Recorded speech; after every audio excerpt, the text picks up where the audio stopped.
सरस्वती जी और उनकी बहू रश्मि के बीच एक दिन बहस छिड़ जाती है। आखिर किसका काम ज्यादा आसान है, बहू का या सास का? माँ जी, सास को काम ही क्या है, आपके सारे काम उंगलियों पे तो हो जाते हैं। कुछ भी। हाँ, हिसाब तो उंगलियों पे ही हो जाता है ना।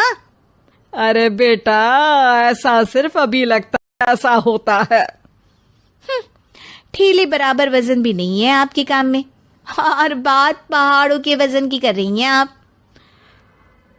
तू ऐसा करती ही क्या है घर में बेटा, ये तो बता मुझे। मैं थोड़ी ना कुछ करती हूँ, सब जादू से हो रहा है इस घर में। अरे एक दिन मेरा काम करोगी तो समझ आएगा। Okay okay, shut up.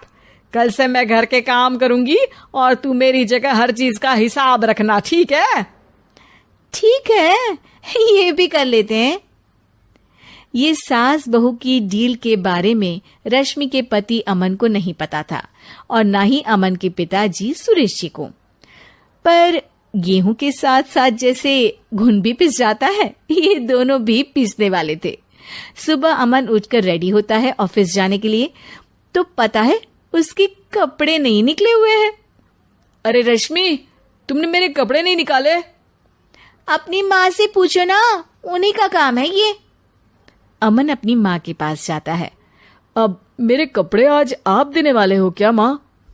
हाँ, देना तो मुझे ही चाहिए, पर तेरी बहू ने कपड़े धोने ही नहीं डाले, तो कोई भी धुला हुआ कपड़ा नहीं है बेटा। हैं? ऐसा क्यों? कपड़े तो धोने आप ही देते हो ना माँ? अरे बहू ने तुझे बताया नहीं, अब हम अदल बदल गए हैं, मैं अब बहू और तेरी बीवी सास। अमन परेशान हो गया। वो बिना इस्त्री के कपड़े पहनकर ऑफिस चला गया। सरस्वती जी अपने घुटने के दर्द के कारण झुककर घर साफ नहीं कर पा रही थी और ना ही खाना बनाना याद रख पाई। उधर रश्मि पहले ही दिन घर की चाबी घुमा चुकी थी और 300 रुपए का हिसाब अलग नहीं मिल रहा था। पर दोनों का ही घमंड कैलाश पर्वत से भी बड़ा था और दोनों ही खेमे एक दूसरे की बात मानने को बिल्कुल तैयार नहीं थे।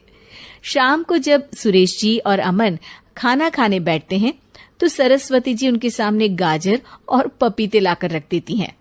अरे माँ, ये क्या है? ख्याली पुलाव के साथ सलाद। माँ जी खाना बनाना भूल गई लगता है। अरे एक एक चमन्नी का हिसाब है मेरे पास, खाना बनाना कैसे भूल जाऊंगी? ये तो मैंने पढ़ा था कि फल फ्रूट खाने से सेहत अच्छी रहती है, इसीलिए ये ले, एक फल खा ले। रात को सुरेश जी और अमन अपनी मीटिंग बिठाते हैं अकेले में। बाबूजी, इनकी लड़ाई के कारण ना हमें ठीक से खाना मिल रहा है, उल्टा घर के सारे काम रुक गए हैं।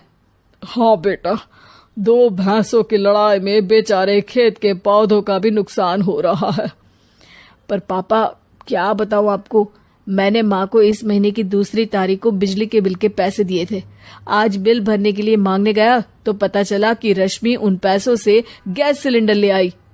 अच्छा, तो सिलेंडर के पैसों का क्या हुआ? अब सिलेंडर के तो कोई पैसे नहीं थे बाबूजी, हमारे घर पर गैस की पाइपलाइन लगी है ना। बेटा, इन दोनों का कुछ करना पड़ेगा, नहीं तो अपने घमंड के चक्कर में पूरा घर बर्बाद कर डालेंगी ये दोनों। अमन और सुरेश जी काफी सोच विचार के बाद एक निष्कर्ष पर पहुंचते हैं। रात ही को दोनों अपनी पत्नियों की अलमारी से नई साड़ी निकालते हैं और सुबह जब रश्मि और सरस्वती जी उठते हैं तो देखते हैं कि दोनों पति साड़ी पहनकर चढ़ाव पर सब्जियां काट रहे हैं। अरे ये सब क्या हो रहा है? क्या हो रहा है मतलब? आप दोनों अदल बदल हो सकते हो तो हम क्यों नहीं? अरे क्या मतलब? नहीं नहीं, मेरी भी बचपन से किसी की बहू बनने की इच्छा थी, तो आज से सरस्वती तुम बड़ी बहू, मैं मिडल बहू और अमन छोटी बहू। अरे लेकिन सब घर पर बैठ जाएंगे तो कमाएगा कौन? ये घर कैसे चलेगा? अब वो तो भैया या बाकी लोग जाने, अब हमने भी अदल बदल कर ही लिया है तो कुछ नहीं हो सकता।